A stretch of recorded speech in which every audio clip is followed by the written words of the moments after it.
Hey everyone, this video is going to be about 3 different factors that influence enzymatic activity.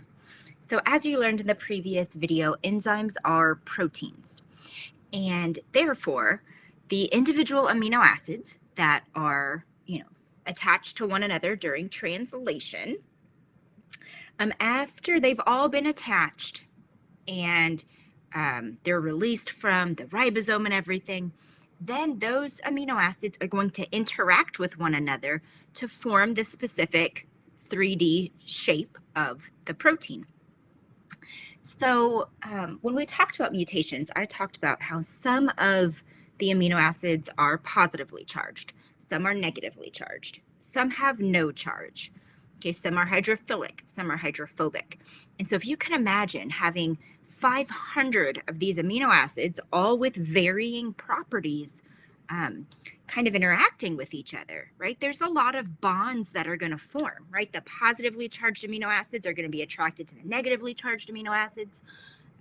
The amino acids that like water are going to want to be on the surface of the protein where they're exposed to the water in the environment. The hydrophobic amino acids are going to want to hang out together in the middle of the enzyme where they're not exposed to water. Okay, so there's a lot of different types of interactions that are going to occur. There's covalent bonds, there's ionic bonds, there's weaker types of bonds called van der Waals, and you don't have to know all the differences between them. But the point is there's a lot of bonds holding this protein in its specific shape, and that shape has to be maintained.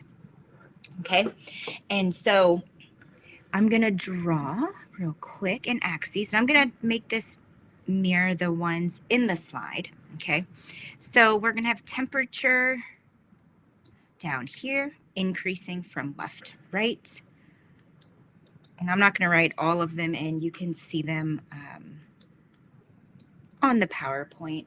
Let's see, what's the optimum temperature going to be? About 35. So I'll put 35 on here. And please know this isn't exactly to scale. It's just so I can draw this properly.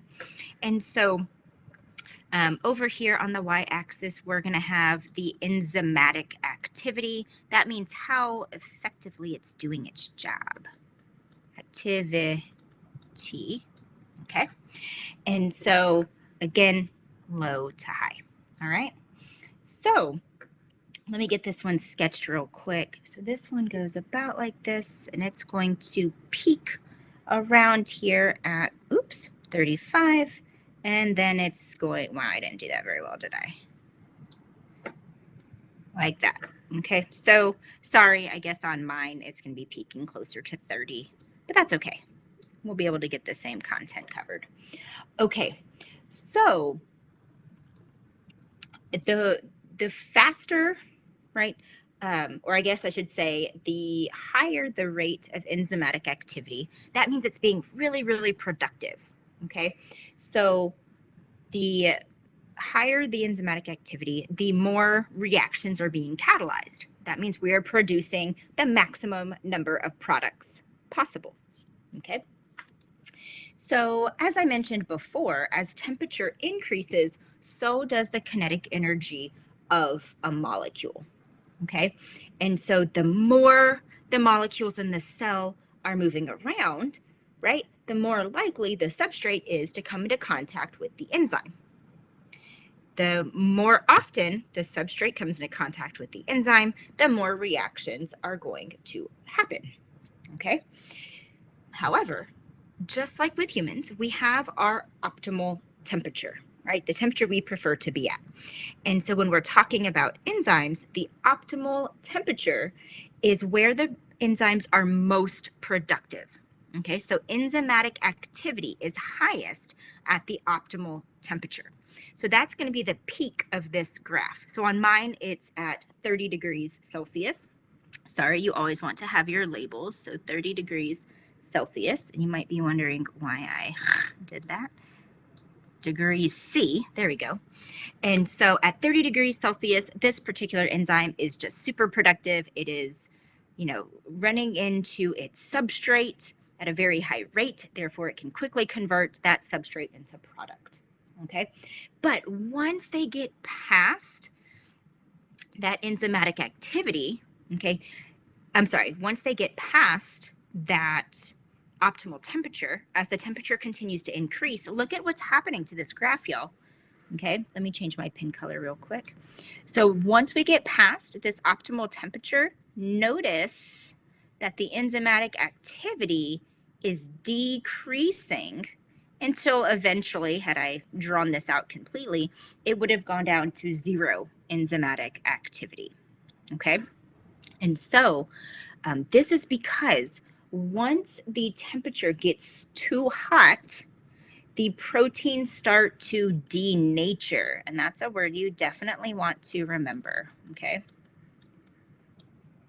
So essentially what happens is as the temperature gets too hot, gets too high, the kinetic energy is so great that it starts to disrupt all of those different bonds that are holding the protein together, okay? So at some point, all the molecules are just moving too quickly that those bonds start to break. Therefore, the shape of the protein starts to come undone. And as we know, without its shape, the protein can't do its job. So as the shape starts to warp and come apart, the enzymatic activity is going to decrease because it simply can't do its job as effectively, and eventually it can't do its job at all because the protein completely unfolds. Okay, it lacks 3D structure altogether. So a denatured protein is an unfolded and non-functional protein. Okay, and this, if it gets to a certain point, like where it's completely unfolded, it is a permanent, irreversible situation. Okay, but notice what's happening leading up to the optimal temperature. So let's look at purple. Okay, as we start increasing the temperature here, right, enzymatic activity is getting better and better. Okay, so at cold temperatures, okay, the enzymatic activity is low because the colder the environment, the slower molecules move. The slower the molecules move, the longer it takes for the substrate to find the enzyme and bind to the active site and the reaction to occur. Okay, so you'll notice at very low temperatures, there's very low enzymatic activity, just because things are moving so slow that it takes forever for the substrate and the enzyme to find each other. So as you increase the temperature and you increase the kinetic activity, molecules start moving faster, the molecules start to interact, and then the enzymatic activity goes up again until this optimal temperature. Okay, but the enzyme isn't denatured at low temperatures. The molecules are just moving really slowly. Okay, so just notice that there's kind of the temperature at which like the minimum temperature that an enzyme will function at. We have the optimal temperature, and then there is the maximum temperature that an enzyme can function at before it's completely denatured. Okay, so minimum, maximum, and optimal temperatures. Okay, for the next factor here, that is going to be pH. And so pH is important because it also is going to affect the bonds that are holding an enzyme together. So let me sketch this really quick. Kind of a similar approach, but it needs to have an optimal closer in the middle. All right, we're just going to go with that. This should be around 7. So again, mine's not exactly to scale. I'm sorry, not 7 in this example, so we have 5. So I actually did okay. Okay, so again, this is just for a made-up enzyme. Okay, this is not true of all enzymes. Okay, all enzymes function at different temperatures, pHs, and things like that. Now, they tend to be optimal at like the whatever temperature and pH the organism tends to live in, right? So our proteins tend to work best at body temperature, at a neutral pH, because that's what pH our body is. But remember, think of like the archaea that live in extreme environments, right? Those bacteria are going to, the archaea are going to have enzymes that function at really high temperatures, or maybe really salty conditions, or extreme pHs. So the graphs that I just showed you for temperature and I'm now showing you for pH are just for a hypothetical enzyme. Okay. All right, so when it comes to pH, remember we're thinking about acids and bases. And when we think about acids and bases, we're thinking about the donation of a proton or the acceptance of protons. But remember, y'all, protons are positively charged molecules, right? And this charge is important, okay? Because if we think of, pretend this is like an enzyme over here. I'm going to draw it all crazy, okay? But all along the surface here, right, we're going to have some hydrophilic charged molecules, okay? And I'm just making some up as we go. Let's put some over here like this. Okay. And they're holding everything together. Okay, that's enough. Made my point. And so as the pH changes, right, if it becomes more acidic, there's going to be more protons. If it becomes more basic, there's going to be fewer protons. And what can happen is as these protons are accumulating, right, do we agree that this proton is going to be attracted to that negatively charged amino acid, right? And that can happen over here too. And so essentially what happens is if there's too many or even too few protons, it can start messing with the bonds that are holding these proteins together, because we're introducing other charged molecules into the environment. So they're going to interact with the other charged parts of the protein, potentially disrupting those bonds, okay? And what can actually happen is if the pH gets too extreme, whether it be too alkaline or too acidic, the protein can actually denature. Okay, so in this case, both extremes can lead to denaturing. And again, a denatured protein is one that is not correctly folded and therefore cannot do its job. So the reaction that enzyme is specific for isn't going to happen. Okay, but again, we're going to have three different temperatures, three different pHs. The minimum pH that the enzyme can function at, the optimum pH, and then the maximum pH. Okay, so these axes should have been pH, and then again over here, this would be enzymatic activity. Okay, all right, so then one more real quick. The last factor that we're going to talk about that influences enzymatic activity is substrate concentration. And remember, concentration is just a sciencey term for amount, okay? So the substrate concentration is going to be on the bottom with, again, it increasing from left to right here.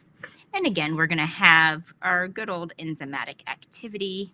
So how much activity is occurring. I like to think of it again as productivity. Okay, how much substrate is getting converted to product.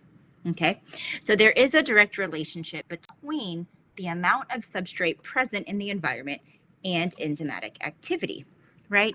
Because if you look at this, and I'm not going to draw mine exactly the same, but I'm going to try.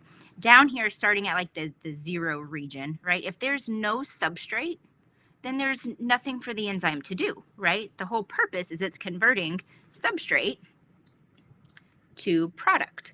So I'm going to go with this A converted to B example. I'm going to talk for a second while I try to get my computer charged. Hold on one second. So if there's very little substrate or molecule A available, then there is nothing for the enzyme to actually do, right? Because it needs substrate in order to convert it to the product, okay? So then, if we're kind of, just for the purpose of this conversation, we're starting here with no substrate available. Well, now, as we start to add some substrate, well, now the enzyme can get to work, right? But if there's only a few substrates, then the enzymatic activity is going to be pretty low because, again, think of collision theory. We have to wait for the enzyme to come into contact with the substrate. And if there's not a lot of substrate, then it's just going to take a while for it to find the enzyme, okay? So as more and more substrate is available, the more likely the substrate is going to run into the enzyme, And so the enzymatic activity is going to go up, okay? But eventually, there is such thing as having too much substrate. We are saturated with substrate, okay?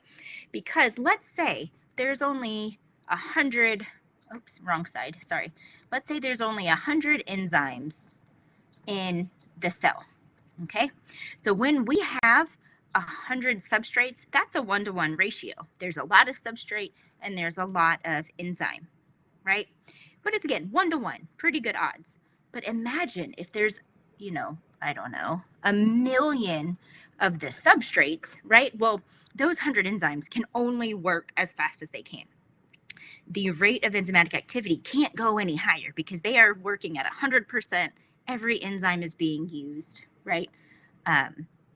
So there's a cap on the enzymatic activity. Okay, once they're saturated, then the rate of enzymatic activity is going to plateau. All right, y'all, that's the end of this video. Let me know if you have